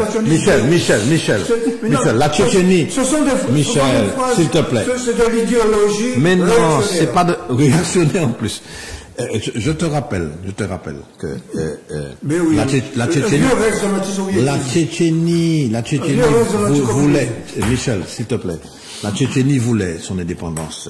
Il y a eu la guerre en Tchétchénie et en fait finalement, Vladimir Poutine a extourbi en fait les Tchétchènes pour que les Tchétchènes restent dans l'escarcelle de la Russie. Bien sûr. Je te rappelle que Vladimir Poutine dit lui-même, c'est un discours qu'il prononce en permanence, à savoir qu'il veut retrouver les frontières de l'Union soviétique. Exact. Ah ben oui, tout à fait. Alors comment peut-on expliquer que la Lituanie, l'Estonie, etc., la Pologne puissent revenir dans le giron et dans l'escarcelle de la Russie, sans compter la Géorgie, ce sont désormais des pays souverains. Comment peut-on expliquer ça? Tu veux remettre en question la souveraineté de pays parce que il faisait partie, je parle de Poutine, parce qu'il faisait partie de l'Union soviétique, qui est tombée en 1989. Bon, je dis, il y a quand même un problème. Et puis, pendant ce temps-là, va chercher l'Allemagne de l'Est aussi, pendant que tu y es. Non, ce que je veux dire, c'est qu'il faut rester clair avec cette manière de faire. Il s'agit de faire la paix. Pour le moment, il s'agit de faire la paix. Ce sont des pays souverains. Ils ont un chef d'État, ils ont un parlement, ils ont une culture, ils ont une identité. Tu fais de l'amalgame. Non, je ne fais pas de l'amalgame. Oui, je fais pas de l'amalgame. Ce que je veux te dire, c'est que il me semble nécessaire de respecter la souveraineté et les limites territoriales de ces pays-là. Je m'arrête là. Je suis d'accord avec toi, mais là où je parlais de Zelensky, je fais la différence entre Zelensky et entre l'Ukraine en général. Zelensky, ce n'est pas l'Ukraine. Zelensky, c'est un personnage. C'est le chef de l'État. C'est le chef de l'État. Il a été élu, je rappelle. Hein. Oui, tout à fait. Mais il a commis des actes aussi répréhensibles envers des Ukrainiens. Et c'est ce que j'étais en train de décrire. Juste avant la guerre, nous, on n'a pas cette culture-là parce qu'on ne nous parle pas de l'Ukraine en général, etc. Mais il y a eu des crimes qui ont été perpétrés en Ukraine contre lesquels il ne s'est pas insurgé. Il y a une culture nazie en Ukraine dont on ne parle pas, dont on n'a pas idée en Martinique, mais quelque chose qui existe bien. Tu as une journaliste de France 2 ou de France 3 qui a passé 4 ans à investiguer en Ukraine, qui montre des photos de... Donc, Karine, moralité, la Russie a raison d'envahir l'Ukraine. Absolument pas. Absolument pas. Faut-il rappeler, je rappelle ça à Michel. Je rappelle ça à Michel. J'ai du mal à m'exprimer. Tu diriges cette émission de manière partielle. Non. L'Union soviétique a écrasé la révolution hongroise. Nous en avons parlé la semaine dernière. Fais attention à ton micro. Je ne suis pas en train de donner la balle à l'un ou à l'autre. Je suis en train de décrire le fait qu'on conditionne notre perception. On conditionne notre perception de la situation. C'est tout à fait... Il n'est pas normal non plus que la Russie envahisse l'Ukraine. Mais il y a eu des choses qui ont déclenché ça. Vladimir Poutine ne s'est pas réveillé de son lit et puis il s'est dit, bon, Je verrais bien un palais en Ukraine, en Crimée, etc. Non, c'est pas comme ça que ça s'est passé. Donc il faut retracer un petit peu les choses. Et Zelensky, qui est présenté en tant que super-héros, n'est pas un super-héros. Et en Ukraine, il y avait quand même des choses préoccupantes que nous ignorons parce que nous n'avons pas été suffisamment... Mais il y a eu une guerre en 2014. Il y a eu 17 000 morts. Je suis contre le fait que Vladimir Poutine envahisse l'Ukraine. Je suis contre la communication que l'on effectue aussi pour l'Ukraine. Mais est-ce qu'on se rappelle que Zelensky a été élu? Il a été élu à la présidence. Plus démocratiquement que Poutine. Ah bon, oui. Plus démocratiquement que Poutine. Faut-il se rappeler qu'il a été élu? Je ne sais pas s'il faut s'en satisfaire. Je ne sais pas s'il faut s'en satisfaire. L'Occident, c'est qui? L'Occident se trompe aussi? Non, au-delà de la propagande, honnêtement, il est mort par hasard, le principal opposant de Poutine? Il est mort par hasard? Prigogine. Il est mort par hasard? Ou encore, ben oui. Tous les derniers opposants ont été tués. Non, mais on ne reprend pas, ce sont des faits. Non, ce sont des faits, Ne défend plus la Russie depuis le Le problème qui est posé à l'heure actuelle, c'est un processus de paix en Ukraine. Et j'en viens à ce que dit Macron, ce qui a été dit là. Macron dit que nous sommes en guerre et qu'il faut augmenter les dépenses de l'armement. Et je l'ai entendu hier sur LCI, on a retransmis son discours, il a même dit qu'il faut attendre, puisqu'on va augmenter les dépenses militaires, eh bien, on va diminuer sur le social. Voilà la réalité.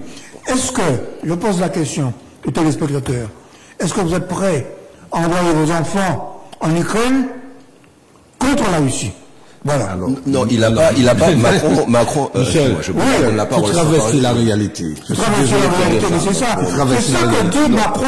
Non, Macron dit, c'est pas ce qu'il a dit aujourd'hui. Il y a trois choses. Il a donné une interview aujourd'hui, c'est pas du tout ce qu'il a dit. Il a dit que les dépenses militaires vont nécessairement entraîner une baisse des dépenses sociales.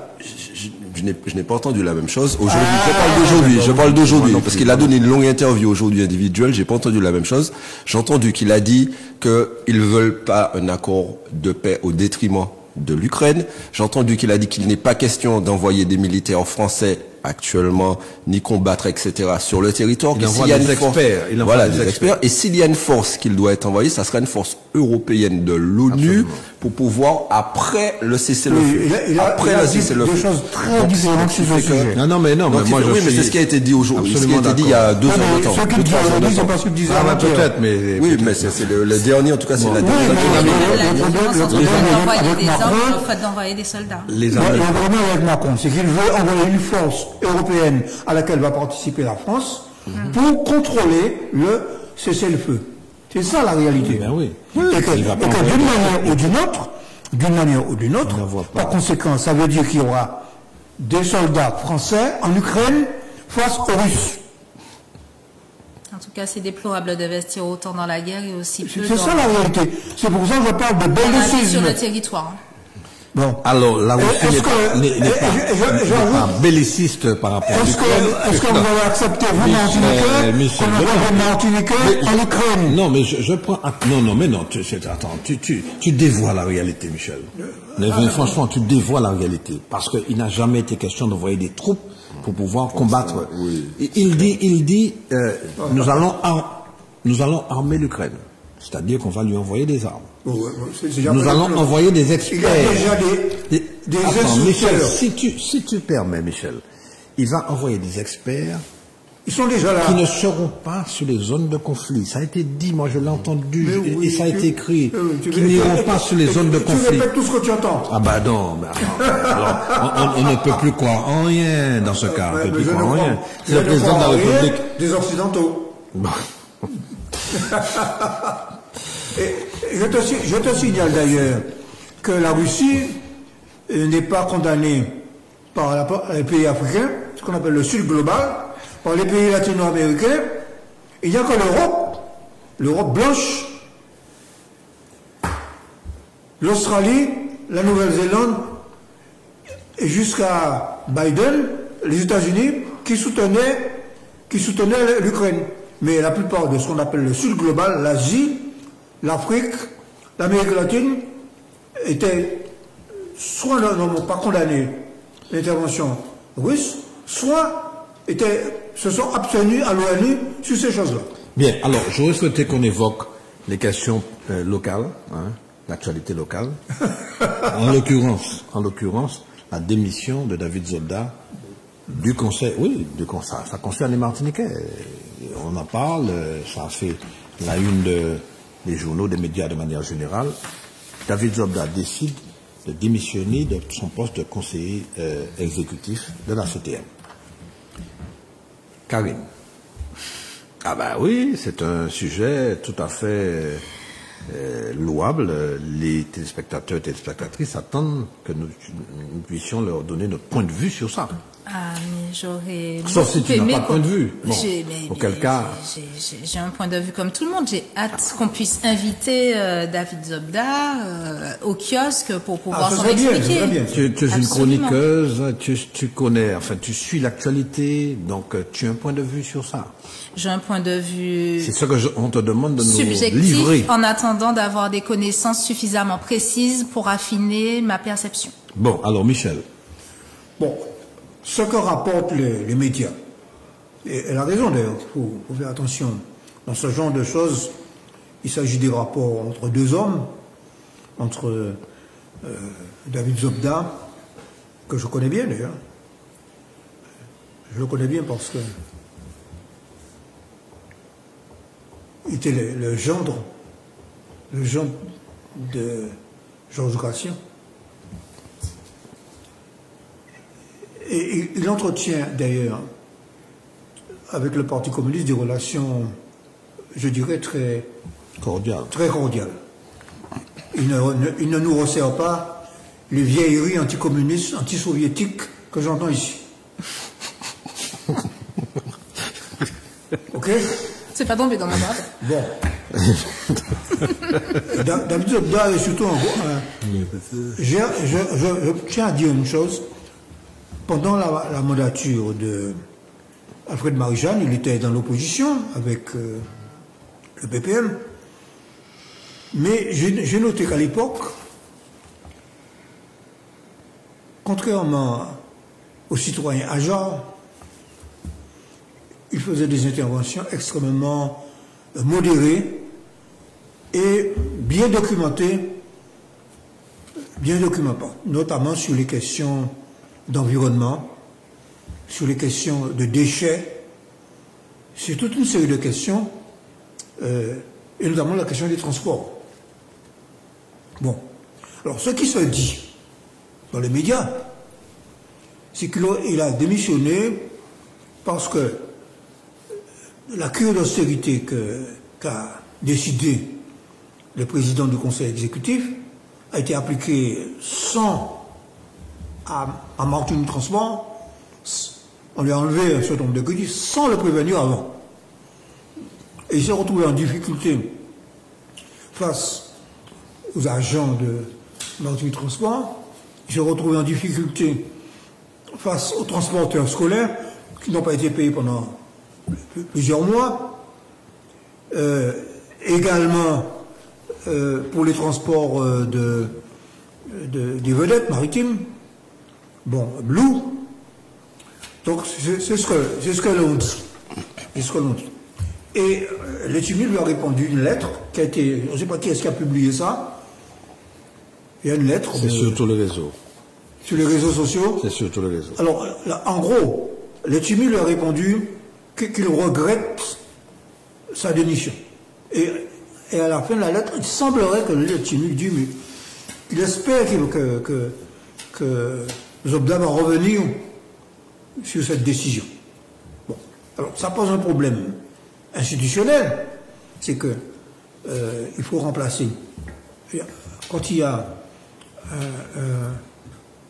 un conseil exécutif qui est déplacé, il paraît que quand il n'y a qu'un seul qui démissionne, on peut faire monter un conseil exécutif. Bon, d'après ce que j'ai compris, à la loi de 2011 sur l'organisation de la CTM explique qu'on peut faire monter un conseil exécutif. Bon. la question se poserait si d'autres, des membres de son groupe, Bâtir, il y en a 2 autres, paraît-il, dans l'Assemblée, démissionnaient aussi. À ce moment-là, ça poserait un problème beaucoup plus sérieux, sur le plan institutionnel, sur le plan réglementaire, hein, pour le remplacement.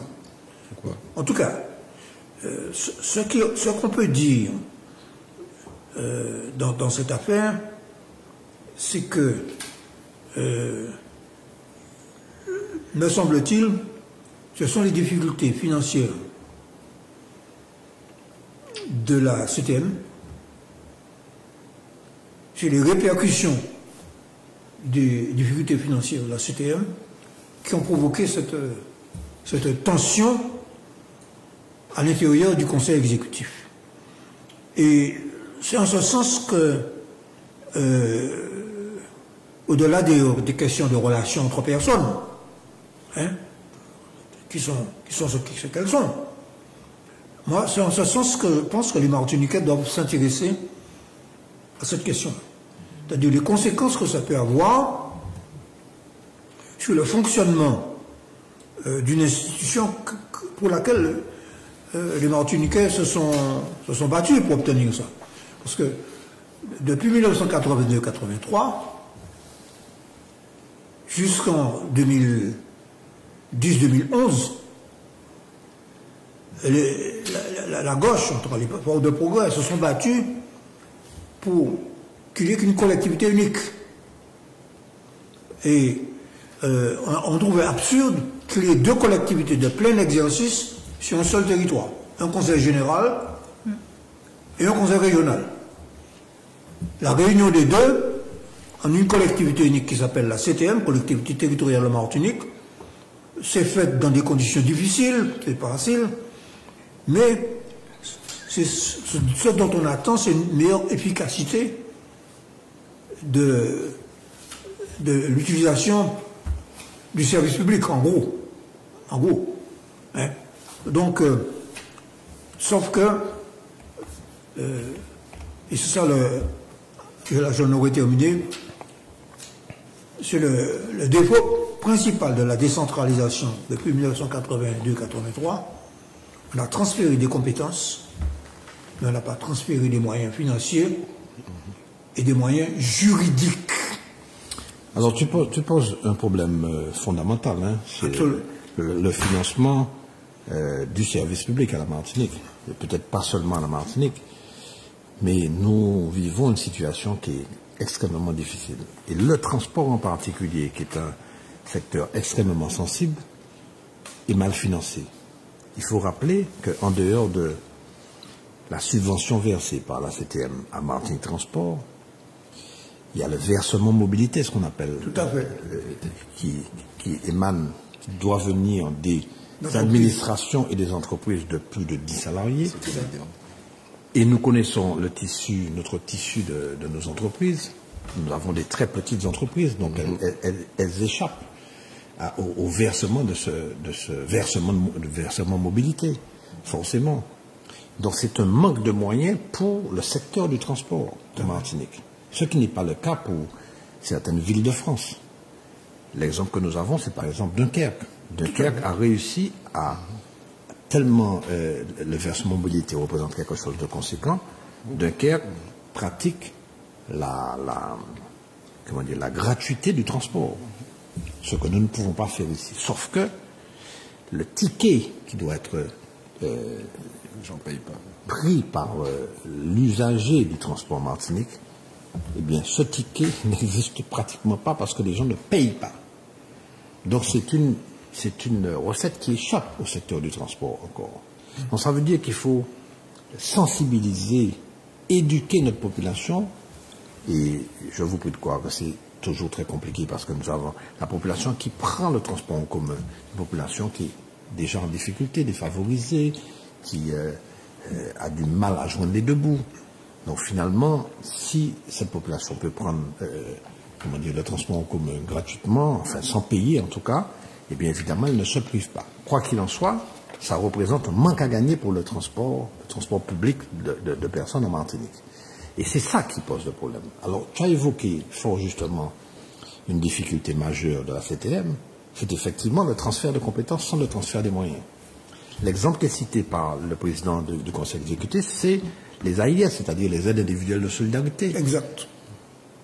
Ces aides, le versement de ces aides a été transféré à la CTM, enfin au département initialement, sans que ce soit compensé à l'euro près. Donc ce qui fait que toute la dynamique de cette dépense-là, puisque nous avons de plus en plus de personnes en difficulté, donc le nombre de bénéficiaires augmente, mais l'État ne compense pas. Sauf de temps en temps un petit chouïa, etc., etc. Ne compense pas. Quand je parle d'aide individuelle de solidarité, pour que les téléspectateurs et téléspectatrices comprennent, c'est le RSA, qui était versé initialement par l'État, mais que l'État a transféré au département, puis maintenant à la CTM. C'est la PCH, c'est-à-dire pour les personnes handicapées, enfin en situation de handicap. Et puis, c'est l'APA, c'est-à-dire l'aide personnalisée à l'autonomie, c'est-à-dire pour les personnes âgées. Ce sont les 3 aides individuelles de solidarité. Et donc, l'État ne compense pas à l'euro près cette dépense qui correspond naturellement à un nombre de bénéficiaires qui augmente d'année en année. Donc, ça fait un manque à gagner pour la CTM et pour pouvoir financer ces satellites notamment. Et un des satellites principaux, c'est Martinique Transport. Voilà quelle est la situation. Alors je laisse Mathieu continuer, puisque Mathieu a des informations qui sont sur la démission, sur l'explication de la démission de David Zobda, qui est très clairement confronté à une difficulté de financement de ce service public. Et on comprend que face à cette difficulté, ils sont un peu embêtés. Bon, je ne dirai pas plus, mais je connais un peu sa vision des choses, puisque je le côtoie notamment au conseil d'administration de Martinique Transport. Et forcément, je pense qu'il a baissé les bras. Voilà. Moi, est-ce que je veux commencer par 2 choses. En tout cas, saluer le travail de David Zobda, que j'ai travaillé à la collectivité, que j'ai côtoyé, que ce soit, on parle de transport, mais en matière d'environnement, de déchets, etc. C'est quelqu'un qui a travaillé beaucoup et qui a beaucoup œuvré au sein de la collectivité dans les différents secteurs. Parce qu'on parle de transport, mais il n'y a pas que ça. Rappelons que le conseil exécutif, malheureusement, ils ne sont pas très nombreux, donc ils sont obligés de s'occuper de plusieurs secteurs. Donc ils s'occupent entre autres des déchets, des énergies renouvelables, etc. Et il y a un travail très important qui a été mené et mis en place, même en matière de transport aussi. Le budget du transport a-t-il diminué? Non. Attention, la dotation en transport n'a pas diminué. Globalement, elle n'a pas diminué. Je n'ai pas vu ça, je n'ai pas vu ça dans les chiffres. Loin de là, dans les chiffres qui ont été votés, je n'ai pas vu ça du tout. Cependant, est-ce que les coûts du transport augmentent? On l'a dit, les coûts du transport ne cessent d'augmenter, malheureusement. Depuis la loi sur la mobilité en 2019, par exemple, quand avant les enfants qui prenaient le transport scolaire, que vous pouvez les faire voyager sur les lignes communes de tout le monde, la loi mobilité a interdit cela parce que les jeunes, normalement, ils doivent voyager, ils doivent avoir une ceinture, etc. Et ce n'est pas possible dans les bus que tous les jeunes ont, même dans le TCSP, que chacun puisse mettre sa ceinture, etc. Donc, ce qui fait qu'il a fallu dédoubler les lignes, etc. et créer des lignes DJ aux enfants de manière générale. Donc, ce qui fait que tout ça a fait augmenter les coûts. Rappelons que les coûts, comme même pour les véhicules, en 2 ans, ont augmenté de 20%. Pour les bus, n'en parlons même pas. Bus, pièces détachées, etc. L'essence, tout ce que vous voulez, les produits. Donc, ce qui fait que les coûts ne font qu'augmenter en matière de transport. Et tu l'as dit, Raphaël, malheureusement, il y a très peu de personnes qui payent, notamment sur le centre, quasiment personne ne paye. Et j'ai entendu Michel parler de navettes maritimes. Les navettes maritimes, c'est pas ça. Rappelons qu'il y a une nouvelle délégation de service public qui a été mise en place, d'après ce que j'ai lu et ce que j'ai entendu, qu'il y a de nouvelles navettes qui arrivent.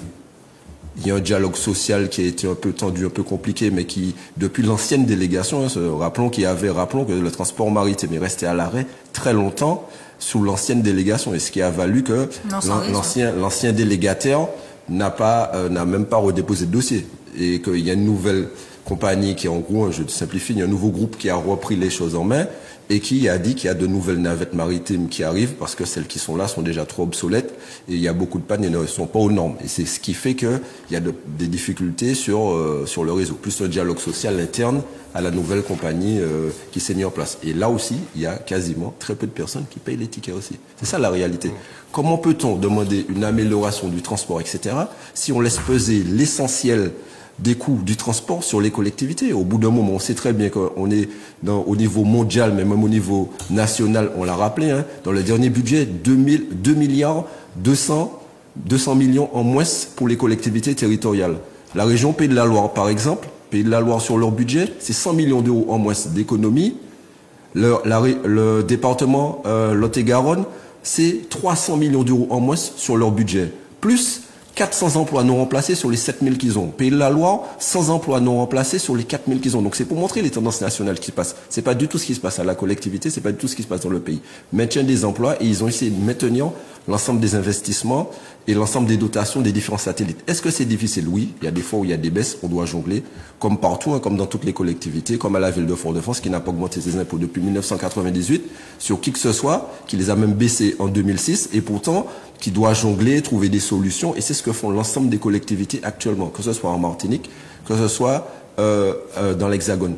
Par contre, est-ce que moi, à mon niveau, je regrette la démission de David Zobda? Oui, je le regrette parce que c'est quelqu'un qui travaillait, qui œuvrait au quotidien pour la collectivité et de manière responsable et de manière très sérieuse. Et je trouve cela dommage et c'est une grande perte pour moi que David s'en aille pour l'instant. Donc on verra ce que réserve l'avenir, mais c'est quelqu'un qui a œuvré et qui a travaillé dans les différents secteurs, comme je l'ai dit, transport, énergie renouvelable, et ce sont des choses très importantes pour notre territoire et notre pays actuellement. Là, vraisemblablement, il souhaite se concentrer sur sa mairie et les différents mandats qu'il occupe. Donc je lui souhaite bonne chance dans son quotidien. On verra bien ce que l'avenir nous réserve à ce niveau-là. Bien. Nous allons évoquer le dernier thème qui concerne le meurtre du jeune homme de 23 ans, Balata, il y a quelques jours. Karine, qu'est-ce que tu peux nous en dire? Qu'est-ce que ça nous enseigne? Les armes, il a reçu une douzaine de projectiles. Est-ce que notre pays est vraiment en danger parce que ça se propage? La quatrième personne qui aurait été tuée depuis le début de l'année, c'est beaucoup. Ça nous renseigne sur les problèmes que nous pouvons rencontrer. Est-ce que c'est lié au trafic de drogue, les armes qui rentrent ici avec une certaine facilité? La police ainsi que nos politiques réclament une surveillance plus étroite de notre territoire. Bon, il y a une série de problèmes et de difficultés qui sont évoqués à travers ces phénomènes que nous observons. Les jeunes qui sont tués, 4 personnes en moins de 2 mois. Tout à fait, sans compter les blessés, parce que quasi quotidiennement, on reçoit tous des notifications disant qu'un jeune de tel âge a été touché par des tirs, telle personne a été blessée par balle, etc., etc. Ça en dit long sur une société dont la sécurité est en déclin. Nous sommes extrêmement exposés, nous sommes une plaque tournante du trafic. Le trafic est lié à beaucoup d'argent, ce qui induit bien entendu l'exposition aux armes. Le trafic d'armes fait partie des activités de stupéfiants. Donc, on n'a pas de fabrique d'armes en Martinique. Elles sont bien arrivées d'une manière ou d'une autre. Il serait peu probable qu'elles arrivent par avion, donc on en déduit on en déduit que les armes arrivent par la mer. Donc, ne faudrait-il pas avoir une surveillance plus accrue de nos côtes? Alors, je crois qu'on a parlé de 2 radars qui devraient normalement arriver. Qui devraient normalement arriver. Serait suffisant. Réclamé depuis fort longtemps. Plus de 10 ans. Alors, plus de 10 ans, c'est malheureusement. Une vedette supplémentaire pour la douane. Mais moi, je pense aussi que malheureusement, on a un peu négligé l'aspect maritime de notre territoire d'une manière globale. En parlant de la sécurité aussi, mais en parlant aussi des plaisanciers qui font du mouillage sauvage un peu partout. On a perdu plus de 90% de la nature de nos coraux. Il y a de la pollution, il y a des gens qui viennent jeter leurs ordures et puis qui repartent. Alors que quand on arrive dans n'importe quel territoire de la Caraïbe, on est accueilli par la douane.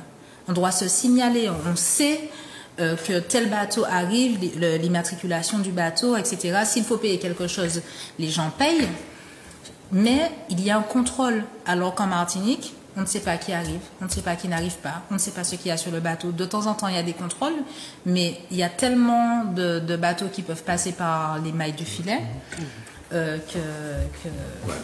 c'est compliqué. Et il y avait, juste pour terminer, je vais vite, comme suggestion, hein, parce qu'il y a des gens qui peuvent en tirer profit. Il y avait eu une enquête qui était passée sur Martinique Première pour une commune, disant que en mettant au plus bas le paiement d'une taxe journalière par bateau, je crois que c'était la commune de Sainte-Anne ou la commune du Marin qui aurait pu se faire 7,2 millions d'euros pour chaque bateau qui arrive et par jour. Sans compter les tailles des bateaux. Donc, si on fait une grille de tarification, si on contrôle, mais il faut des mécanismes, il faut du personnel pour contrôler. Si on met tout ça en place, indubitablement, ça va réduire le risque, puisqu'il y aura une surveillance, donc les gens ne vont pas s'exposer de la même façon au risque de se faire prendre en ramenant de la marchandise, que ce soit des armes, que ce soit des billets ou que ce soit de la drogue. Parfait, merci Karine. Nous sommes presque arrivés à la fin de notre émission, pour le temps qui nous est imparti. Mais Michel, j'aurais bien aimé connaître ton point de vue sur ce problème-là. Ah, mais mon point de vue, c'est que, bon, d'abord, c'est Balata, j'habite Balata. Oui, c'est ça. Tu étais voisin de cette... Bon, aussi, ouais. Non, j'abonde dans les constats de Karine. Bon, c'est lié probablement au trafic de stupéfiants. Alors, il se trouve que France Antilles relate ce crime le mardi, et le lendemain, il fait un dossier sur le crack. Un dossier très bien fait d'ailleurs sur le crack. Et on interroge d'ailleurs le professeur Aimé Charles-Nicolas sur la prise en charge des personnes dépendantes. Et il dit que la prise en charge de ces personnes dépendantes s'est largement dégradée. Autrement dit, et puis en même temps, on avait mis dans notre sujet que des députés de gauche, de droite, un député LFI propose la légalisation du cannabis. LFI, un député macroniste. Oui. Pour lutter contre alors, une légalisation du cannabis. Ouais. Bon. Avec des arguments, enfin. Des arguments qui sont des arguments bidons. Bon, moi, personnellement, je pense que c'est baisser les bras, c'est ne pas. Comme on n'arrive pas à juguler le trafic, on n'a pas donné les moyens, ce qu'elle dit, pour juguler le trafic, on décide de le légaliser. Bon. Eh bien, non. Le problème, c'est que je suis d'accord avec Marie-Jeanne. Sur ce point, nous ne devons pas laisser notre jeunesse détruite par la drogue. Ok? Et par conséquent, c'est comme l'éducation, c'est comme la discipline, c'est comme le fait d'être rigoureux, ça demande des efforts. Le problème, c'est qu'on préfère laisser aller plutôt que de... Non.